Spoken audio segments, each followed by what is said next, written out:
This time we're in Gibraltar for a short weekend hop from the UK. Join us as we meet the monkeys on top of the rock, walk through the city streets and head for Europa Point for views of Africa.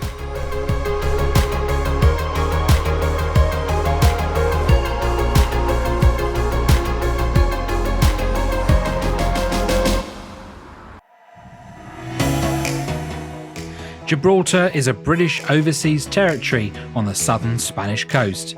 Its unique position at the bottom of the 426-metre Gibraltar Rock makes for some interesting arrivals and departures at the small airport.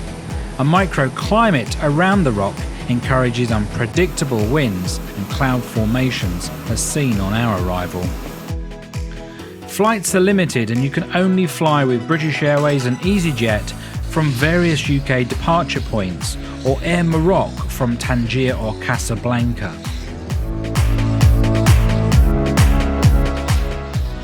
The centre of town is just 20 minutes walk away, so forgo the taxi and walk across the active runway, something you can't do in any other airport around the world.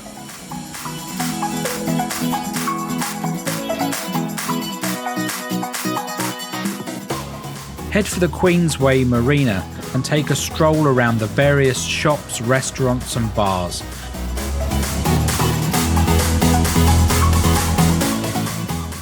The currency is the Gibraltar pound and holds the same value as the UK pound. You can use UK notes and coins in Gibraltar, but you might get Gibraltar currency in return, and you can't take that back to the UK, so make sure you spend it all before you leave.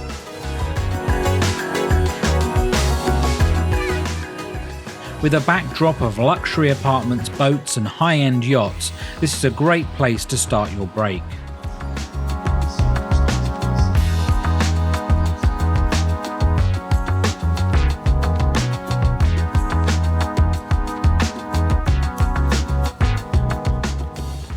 The huge Sunborn yacht offers a hotel, casino and cocktails for those that are splashing the cash. We plumped for a good old English beer and a sandwich at the Irish bar.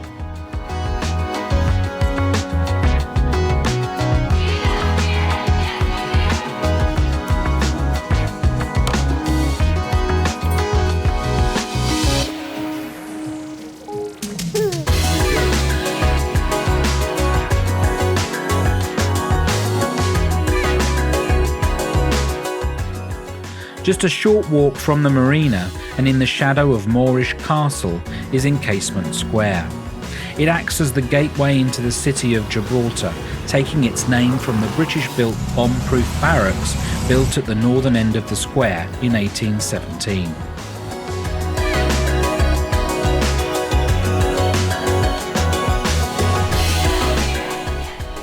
The large plaza has all types of restaurants and bars with plenty of outdoor seating. But today you can see it's very busy with tourists and visitors on cruise ships.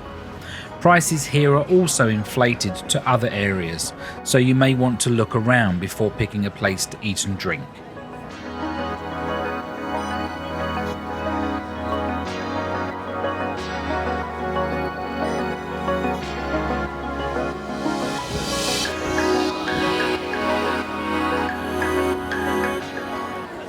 The main high street is full of jewellery, perfume and duty-free shops for alcohol and cigarettes. Worth noting that Gibraltar is not classed as part of the EU, so your allowances are the same as international destinations.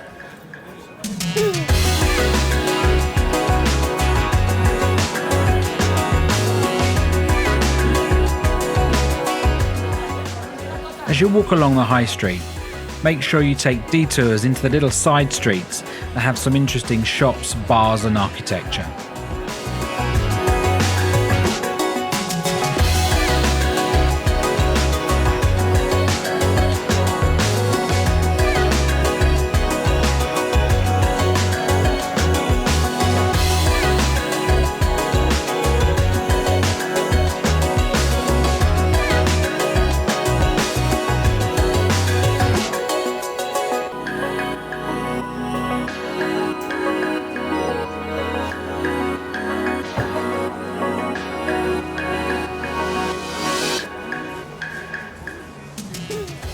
At the far end of the high street is John Mackintosh Hall. This is the main cultural centre and consists of a public library, a theatre and conference hall. There's also a small cafe.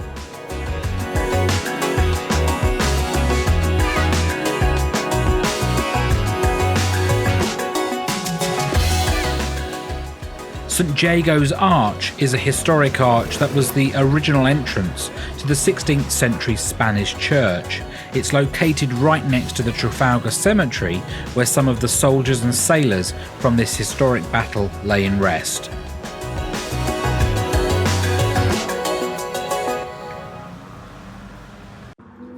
Our accommodation for the night was the famous Rock Hotel. Built into the side of the Gibraltar Rock, the rooms have stunning views of the Bay Area. Thankfully, the weather picked up with some welcome warm sunshine.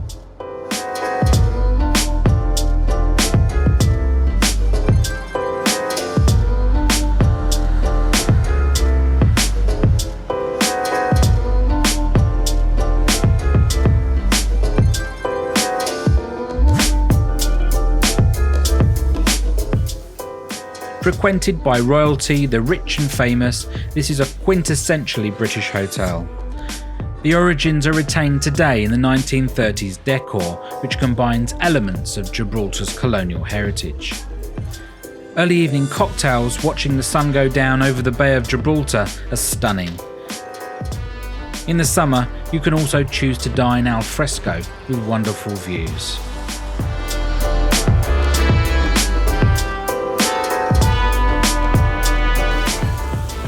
We ended our evening back in the marina at the Little Bay Bar and Indian Tapas for a delicious curry.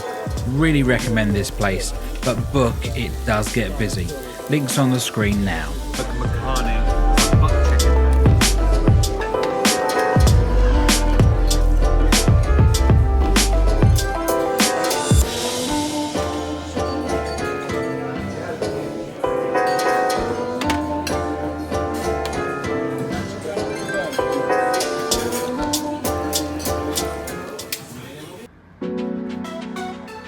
Catching the bus is easy and affordable.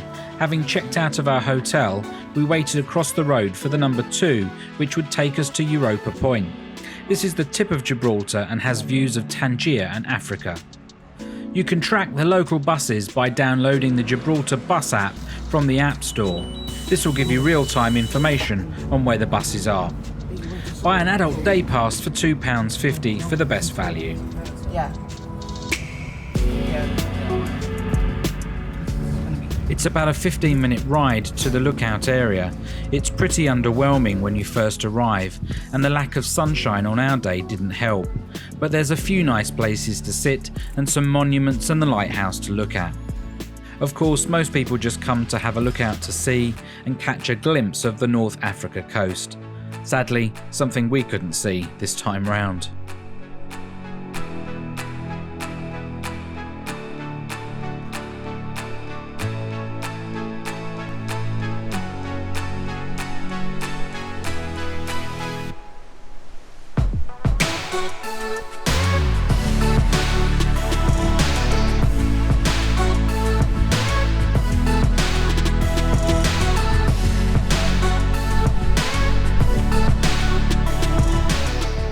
There is a mosque and a small church to visit, although they were both closed when we visited on a Sunday. A large gun placement points out across the Mediterranean Sea with some information plaques telling you its history. And if you get hungry from the sea air, a little coffee shop is open daily to grab a snack.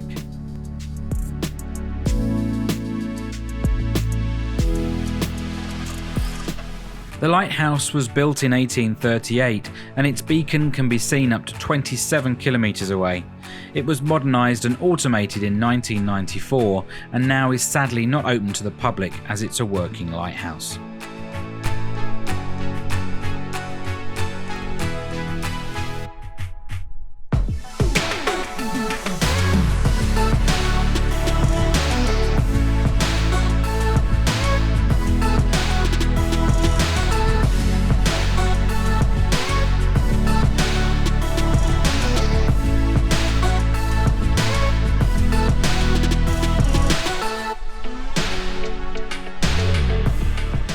bus runs about every 20 minutes, so you won't have long to wait for your return journey. With your day pass, you can hop off back in the centre of town if you wish, but we were heading for the cable car to take us up the rock.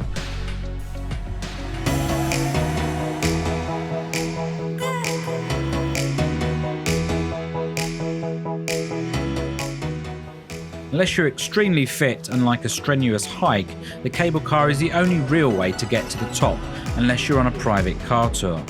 Open from 9:30 am to 7:15 pm daily, the cable car will whisk you to the top of the rock in 6 minutes. The ticket price is an eye-watering £29 for an adult if you choose to do all the activities at the top. This includes an audio guide, access to the nature reserve with the Barbary monkeys, suspension bridge and underground caves. For full details, visit the website. It does get busy, so you can expect to queue for about 20 minutes or more at peak times.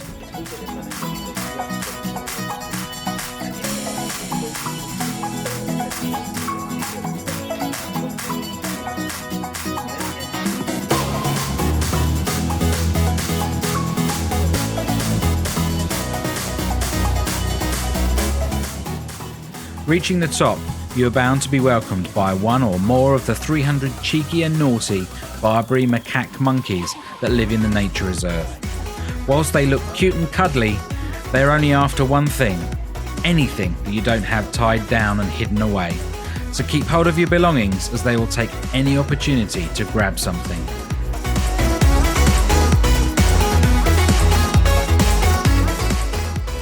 Mainly found in Morocco and Algeria, monkeys have been living on the peninsula since at least the 1500s and possibly earlier. Whilst they can forage for themselves, they are well looked after with daily feeds of fruit, vegetables, nuts and water.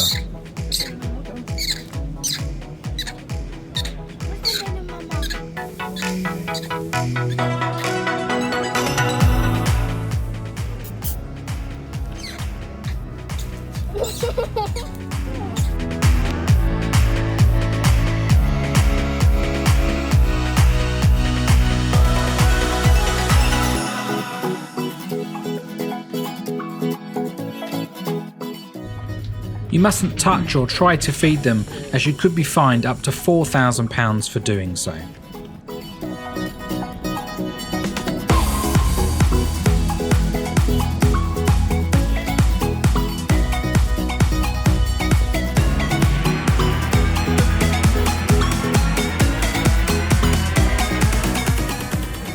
The Skywalk was formerly a military lookout post, and at 340 metres above sea level with 360-degree panoramic views, you can understand why.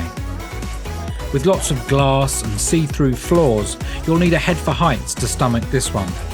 It was fitting that it was opened in March 2018 by Mark Hamill from Star Wars.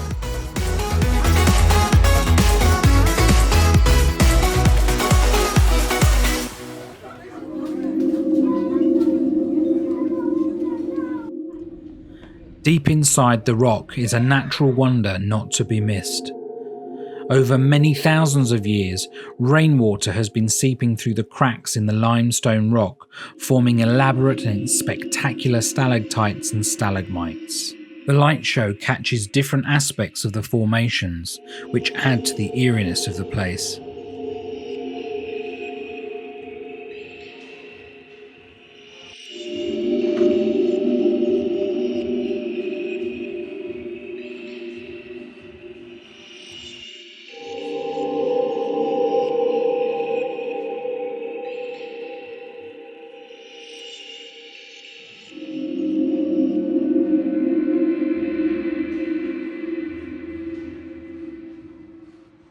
In the Victorian era, the caves were used for picnics, concerts and weddings.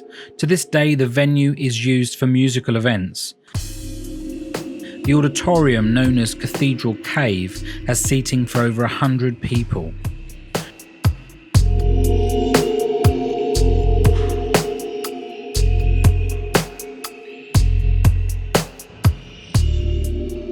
During World War II, it was prepared to be used as a military hospital, but this was never needed.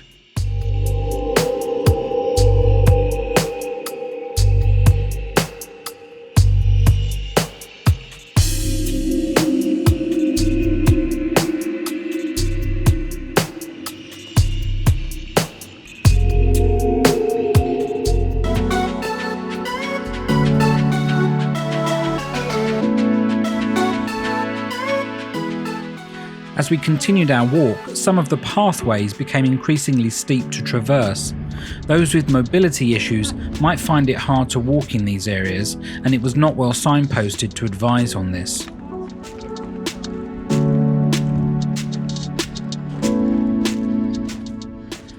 The Windsor Suspension Bridge opened in 2016 and spans across a 50-metre gorge. For the thrill seekers, you can walk across the 71-metre, slightly wobbly bridge, stopping halfway to look out over the bay. For those not so inclined, you can walk around the bridge and join your friends on the other side.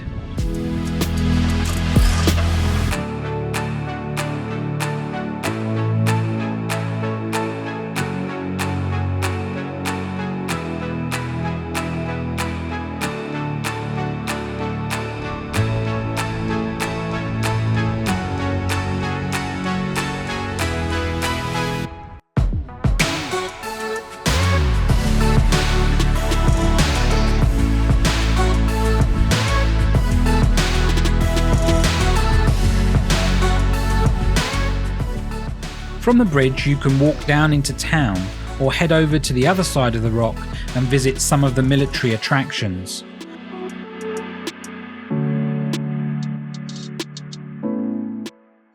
We sadly didn't have time for this on our trip, but they include the Governor's Lookout for great views of Spain and the airport, the Military Heritage Centre, World War II tunnels, City Under Siege exhibition and Moorish Castle. Note that most require an additional paying ticket. Sadly, that's all we had time for, and it was back to Gibraltar Airport for our flight home.